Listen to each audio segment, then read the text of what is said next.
In today's video, I'm going to teach you how to add custom CSS to any WordPress theme.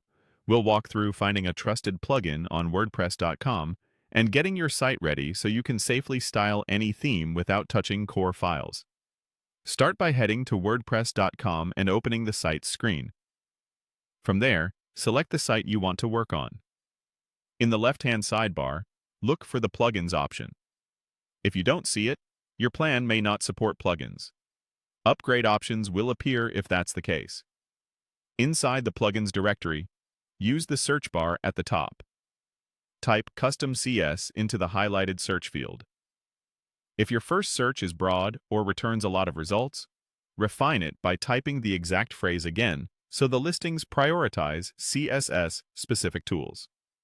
In the results, locate the Simple Custom CSS plugin. On its card, click the author link to confirm you're opening the official listing, then click the plugin name itself to open the details page. This is where you can verify everything before you add it to your site.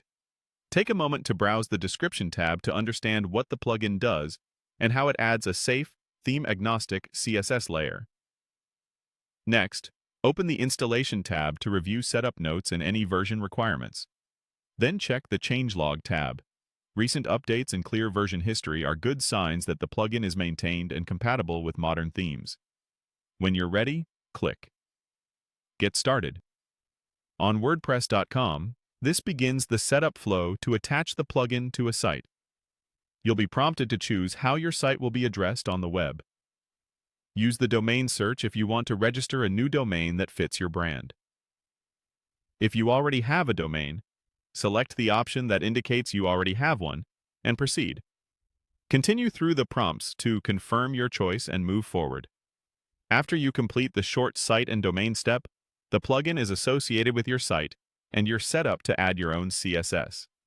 From here, you can write custom rules to tweak fonts, colors, spacing, or component visibility across any theme, all without editing theme files. A few pro tips as you begin. Keep your CSS organized with comments, preview changes before publishing, and test on mobile and desktop. If you need a starting point, you can use an AI code helper to generate sample CSS snippets and then refine them to fit your design. That's it. You've navigated WordPress.com, verified a reputable plugin, and completed the setup flow so you can confidently apply